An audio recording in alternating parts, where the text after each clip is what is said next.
Sometimes subgroups can be more than simply different from mainstream culture. They can be an active opposition to it. This is what we call a counterculture.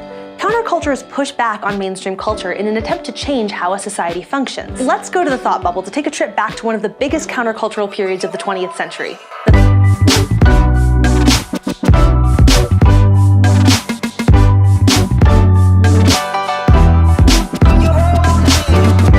The 1960s, the birthplace of a social revolution that would last beyond the 20th century. Protests in the streets, sexual rebellion in the sheets. The swinging 60s were the definitive decade that would produce a social outcry that inspired poets, songwriters, and artists alike to encapsulate all of its chaos and terror with epic words, lyrics, and language. The decade truly created the soul of sex, drugs, and rock and roll. We romanticize this time as of pure madness and freedom without its ugly truths and horrid background. The reality is, the 60s were an endless river of blood and sacrifice for the true movements that fueled the fires of freedom: civil rights, Vietnam, gender equality, LGBTQ equality. Movements that would dominate social justice for decades to come. The 60s were the spark that ignited modern counterculture. As the 60s began, the nation was still divided. Though the American Civil War was a century earlier, the ruins of a broken South had continued to fuel racial injustice and tension, generation after generation. The 50s began many movements and continued in the 60s. Brown versus the Board of Education, the Montgomery bus boycott, the Little Rock Nine, all events that achieved great change for the civil rights movement and paved the way for further change into the following decade. Though progress had been made, a Christian minister from Atlanta skilled in speech and philosophy had a dream for the future and rose to the forefront of the civil rights liberties in the United States. Martin Luther King Jr. stood before the people of the South, still broken from decades of lynching, segregated facilities, and Jim Crow laws, and spoke not of hatred nor anger. He spoke the words of a poet. I Too Sing America, a poem written in the 1920s and later redistributed in 1965 by an African-American poet by the name of Langston Hughes. I Too Sing America, a powerful phrase and title, scripted by Hughes to capture decades of chaos. It is in the symbolism of the line, the beauty of song is clouded by the oppression of another. The poem holds great sorrow with great pride, quoting, "Besides, they'll see how beautiful I am, and be ashamed, I too am America," expressing the true power of words and peace to men. The poem helped to inspire many civil rights workers in the 60s, such as Martin Luther King Jr. Martin Luther King Jr. lived by this philosophy, ingrained by the words and power of Langston Hughes, that true liberty, equality, and justice was achieved not by the weakness of others, but by the strength within. And that you do not carry the pain of past generations, but progress and words, for they shall be as powerful then as they are relevant now. I Too Sing America, sparking an instant rediscovery of the poem that influenced signs, speeches, and even songs, showing how influential the 60s was to be the medium of arts, writing, music, and expression of words, a true testament to the outlet of communication. The 60s was a time of distress, violence, and chaos, a time of revolution and revolt. But within the rambunctious pool of hatred and conflict, the movement and words carried on. The 60s helped highlight counterculture and its significance to the modern world, giving light to poems, songs, and even books, creating unimaginable creativity and hope that would carry through the turn of the century. Have a seat.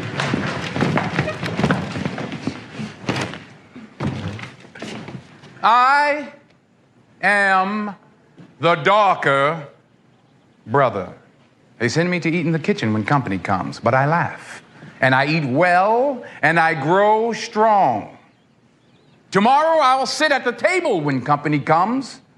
Nobody'll dare say to me, eat in the kitchen then. Besides, they'll see how beautiful I am and be ashamed. I, too, am America. Who wrote that? Langston Hughes, 1924. 1925.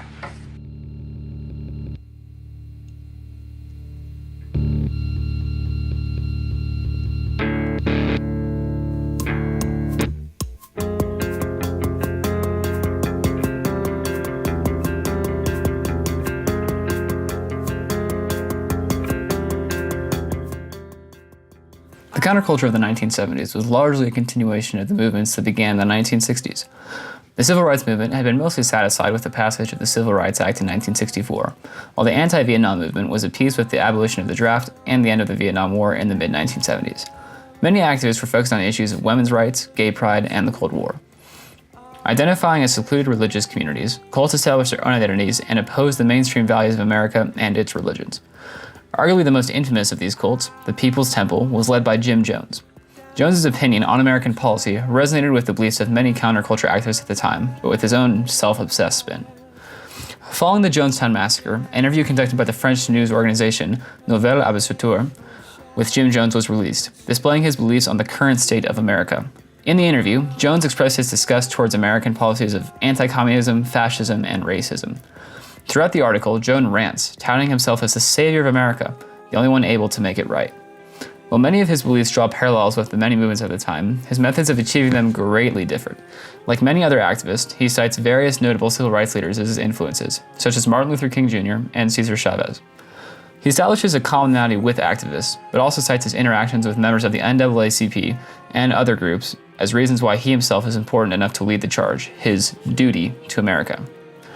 Jones and his cult are just one example of countercultures in the 1970s. He was angry and disgusted over the unfair treatment of Americans, and opposed mainstream religion and society by advocating for issues such as gay pride and other civil rights issues.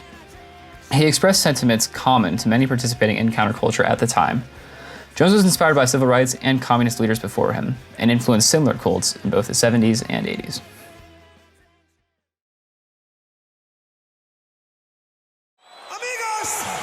Y amigas, mi fantástico hermano, Bruce Springsteen, and the E Street Band.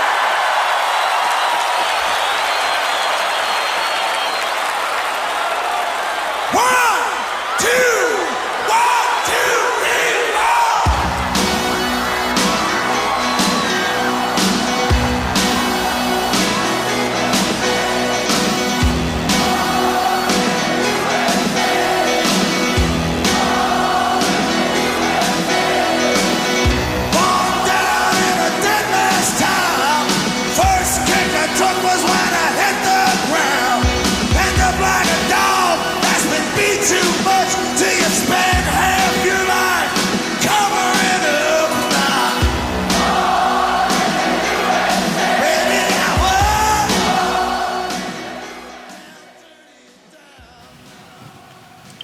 And now we move to the 80s. That's not right. In the 1980s, counterculture began to steadily decline under the new Reagan administration. A more conservative and traditional era began, and counterculture was suppressed. However, it was able to survive through music. The rise of MTV allowed many artists to go against the grain and present their anti-government messages. Many types of music roots, such as metal and rap, captured the dissatisfaction of younger audiences towards America, despite Reagan's popularity. One such example is Born in the USA by Bruce Springsteen. Released in 1984, almost a decade after the end of the Vietnam War, Bruce Springsteen expresses his disappointment with America's treatment of veterans. Springsteen's message is similar to the anti-Vietnam movements of the 60s and 70s, but with a new perspective. He portrays the life of a veteran as bleak and hopeless, void of any support from the outside world. The song displays a false patriotism, and has depressing undertones that show Springsteen's critical opinions of American society and the unfair treatment that they give veterans. Springsteen's music style was influenced by many rock artists before him, such as Bob Dylan and Elvis Presley, but his political attitudes are drawn from his observations and interactions with the veterans of the Vietnam War. As a celebrity, he has enough power and credibility behind his song to effectively communicate issues to his audiences. Many have come to misunderstand the song's meaning, including Reagan himself. Reagan and many others have interpreted the song as a rallying cry for American patriotism, about the exact opposite of what it truly is. However, there are some that are inspired by the song's true meaning, such as the 90s hip-hop group 2 Live Crew. The group performed a parody of the song titled Banned in the USA, with the goal of criticizing America's policies towards freedom of speech. While counterculture significantly declined in the 80s, it was kept alive through the music of many like Springsteen. Springsteen is only a symbol of 80s counterculture, and there are many other artists that use their songs to criticize the government and mainstream culture, which brings us to the 1990s.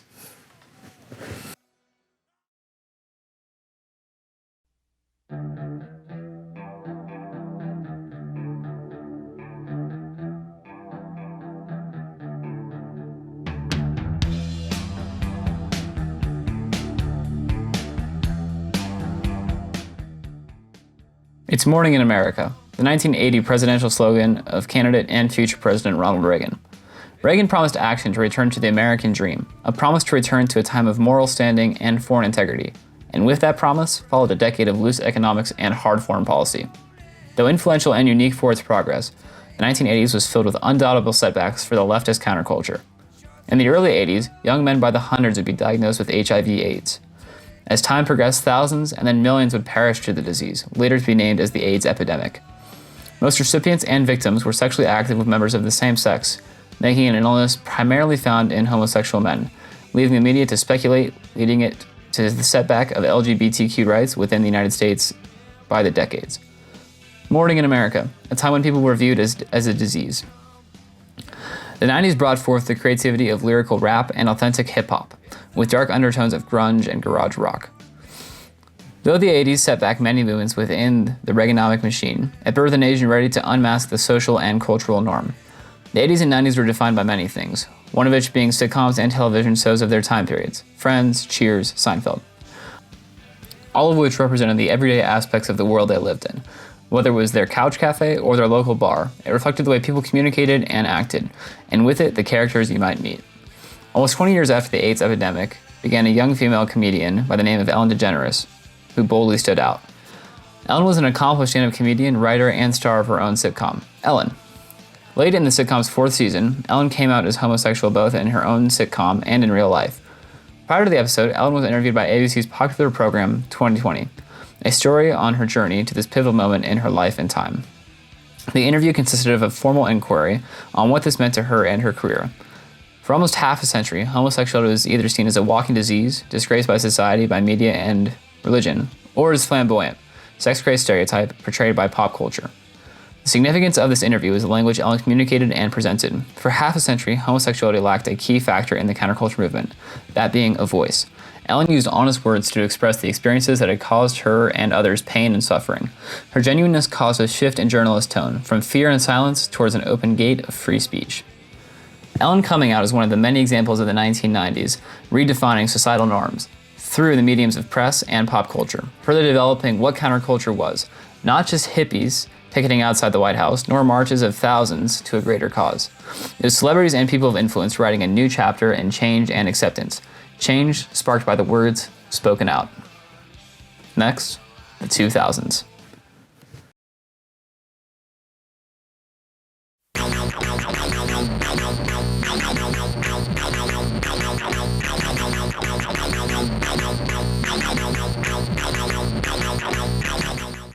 Bowling for Columbine has become known as one of the best documentaries of all time. Its creator Michael Moore has become known for his unique, aggressive style, helping to make Bowling for Columbine a very strong example of counterculture. Like so many gun protests before and since, many would say it's directly going up against the Constitution. In his movie, Moore is looking for an explanation for the Columbine shooting and gun violence in general. He looks at the accessibility of guns in the US, how guns are typically used, it often involves someone dying, the prevalence of WMDs, the climate of fear in the US, and bowling. To Moore, these are all potential explanations for the climate of gun violence. What makes this example of counterculture so powerful is the advancements in society. Never before could two people just carry around a camera from place to place to interview people. Never before have images and videos been as accessible as they have with the internet. Columbine took place in the rise of the 24-hour news cycle pioneered by CNN. This allowed for endless coverage and analysis of the event. This certainly goes to Moore's point about a culture of fear. In the second to last scene of the film, Moore and two of the survivors from Columbine, who still have bullets in their bodies, go to Kmart to ask for a refund for the bullets. When the Kmart spokespeople avoid them, Moore and the boys go to the nearest Kmart and buy all of the ammunition. They take the ammo back to Kmart headquarters, after which Kmart announces they will stop selling all handgun ammunition. The film culminates in Moore going to the house of Charlton Heston, who was the head of the NRA at the time. Heston attributes gun crime to the history of violence in the US and the mixed ethnicity of the US. This was the norm and culture at its finest. A man in power giving excuses to ignore change that could potentially save lives. For the time, this is counterculture at its finest. Film would have been the best way to reach mass audiences, particularly from a global perspective. And this film was getting in the face of those who determine the social norms. Moore is defying both the culture of guns and fear in the US. His in-your-face style, combined with humor throughout, allowed him to make a chilling point. Sometimes those in power have become so obsessed with said power that they just don't care about those they see as beneath them. Bowling for Columbine is known as one of the best documentaries of all time and still influences filmmakers today. This is also one of the later examples of left-leaning counterculture. Next up, the 2010s.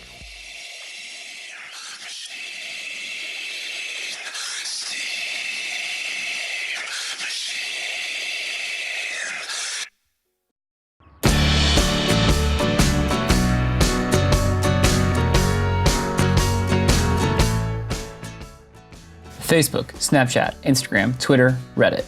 The 2010s are defined by the rise of a new generation hooked on social media delivering language to them. It has been said that for the first time in history, the spoken word is as powerful and accessible as the written word.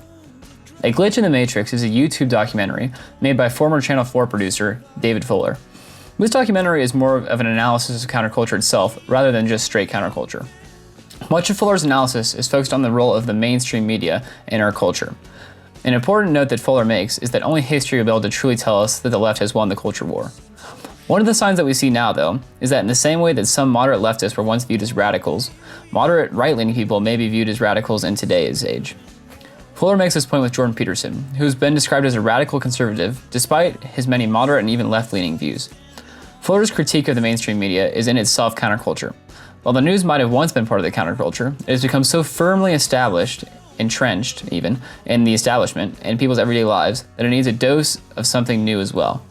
There's an argument to be made that Fuller's voice doesn't mean as much as it once did, because it is coming from a YouTube video. But that's also part of the point. Social media, including YouTube, is part of the future of counterculture. These platforms have become increasingly powerful in recent years. They deliver language for free to billions of people. So, what does this mean for us today? YouTube and social media have started something new.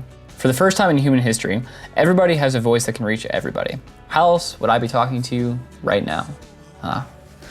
So, the question is, what is counterculture going to look like for the next decade or so?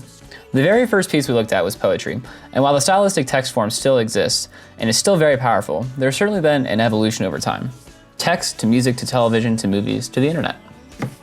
The first proposition I'd like to make is that the internet is here to stay. Whatever the future brings, for the next few decades anyway, the internet is going to be the groundwork for it. Because counterculture is inevitably linked to whatever the popular medium is at the time, this means that counterculture will also be tied to the internet. Speeches will be live streamed, videos will be uploaded, and injustices will be uncovered and posted. The second proposition I'd like to make, which Fuller supports, is at least in America, the left has won the culture war. This means that counterculture has shifted to the right primarily. It's hard to say exactly when it happened, but when 6 of the last 7 popular votes in presidential elections have gone to the left, it becomes hard to say they're still fighting to be the popular ones. Because by definition, the same idea can't occupy both popular culture and counterculture, this would indicate that counterculture has shifted to more of the conservative side. So, what does conservative internet counterculture look like? How can you argue that racism is not a driving factor in income inequality? Because it has nothing to do with race and everything to do with culture. And when you have a culture that doesn't... I'm going to speak today about the relationship between science and human values. Now, it's generally understood that questions of morality, questions of good and evil and right and wrong, are questions about which science officially has no opinion. It doesn't feel like that. Does to me. To me, it does too. Racism is negative. We both agree, right? Right, 100%. But it can't be depleted. But don't you think it can be shunned out of society slowly but surely if people realize there's repercussions for racism? Repercussions, but then you're operating from a fear. That doesn't mean that you're not racist because you're afraid to say it. They gathered outside Parliament, chanting and holding signs, resolving to fight a bill decriminalising abortion in New South Wales. So, is conservative counterculture effective? It's hard to say right now. The transition of counterculture from left to right has either just happened or is still happening right now, depending on how you look at it. The first issue that is dulling the effectiveness of conservative counterculture is that right now the popular culture is doing a phenomenal job of lumping all conservative counterculture into one group to be condemned, the alt-right. The alt-right is real, and there are some terrible people that would fall into the definition of alt-right, but not everyone is a part of it. This is very similar to the way that moderate liberals used to be called socialists and communists. Those groups do exist, but not every left-leaning person falls into them. The second major issue with conservative counterculture is the fact that it is online. Music appeals to everybody. Text appeals to everybody. Movies appeal to everybody. YouTube appeals to young people. And this way, it becomes an even stronger form of counterculture because it goes beyond just politics and defies older generations. The downside is it becomes harder for it to find its footing in the world of counterculture. So, where is counterculture headed? It's going to stay online. Young people have driven counterculture in the past and will be no different here. While it hasn't had enough time to drive the kind of candidates that are chosen by conservatives, see President Trump, it will begin to seep its way into the established party. This means that conservative counterculture is, of course, fighting the left, as that's what conservatives and right-leaning people are doing, but it's also fighting its own establishment. It's fighting the established right-leaning party. This also means it will be subject to the same kind of demonization that counterculture always has, but it will become more accessible. This is the first time in human history that the spoken word is as accessible as the written word. More people are making their voices heard, and more will discover that they have that power. Even if counterculture is in a weaker state right now because of this transition period, the resources that are available now will propel it to new heights. Mainstream media will face its greatest test since its creation because of counterculture's new weapon. Commercials because the revolution will not be televised. The revolution will not be televised. The revolution will not be brought to you by Xerox in 4 parts without commercial interruptions. The revolution will not show you pictures of Nixon blowing a bugle and leading a charge by John Mitchell, General Abrams, and Spyro Agnew to eat hog maws confiscated from a Harlem sanctuary. The revolution will not be televised. The revolution will not be brought to you by the Schaefer Award Theater and will not star Natalie Woods and Steve McQueen or Bullwinkle and Julia. The revolution will not give your mouth sex appeal. The revolution will not get rid of the nub. The revolution will not make you look 5 pounds thinner because the revolution will not be televised, brother. There will be no pictures of you and Willie Mae pushing that shopping cart down the block on the dead run or trying to slide that color TV into a stolen ambulance. NBC will not be able to predict the winner at 8:32 on report from 29 districts. The revolution will not be televised. There will be no pictures of pigs shooting down brothers on the instant replay. There will be no pictures of pigs shooting down brothers on the instant replay. There will be no pictures of Whitney Young being run out of Harlem on a rail with a brand new process. There will be no slow motion or still lights of Roy Wilkins strolling through Watts in a red, black, and green liberation jumpsuit that he has been saving for just the proper occasion. Green Acres, Beverly Hillbillies, and Hooterville Junction will no longer be so damn relevant, and women will not care if Dick finally got down with Jane on Search for Tomorrow, because black people will be in the street looking for a brighter day. The revolution will not be televised. There will be no highlights on the 11 o'clock news and no pictures of Harry armed women liberationists and Jackie Onassis blowing her nose. The theme song will not be written by Jim Webb or Francis Scott Keys, nor sung by Glenn Campbell, Tom Jones, Johnny Cash, Engelbert Humperdinck, or The Rare Earth. The revolution will not be televised. The revolution will not be right back after a message about a white tornado, white lightning, or white people. You will not have to worry about a dove in your bedroom, the tiger in your tank, or the giant in your toilet bowl.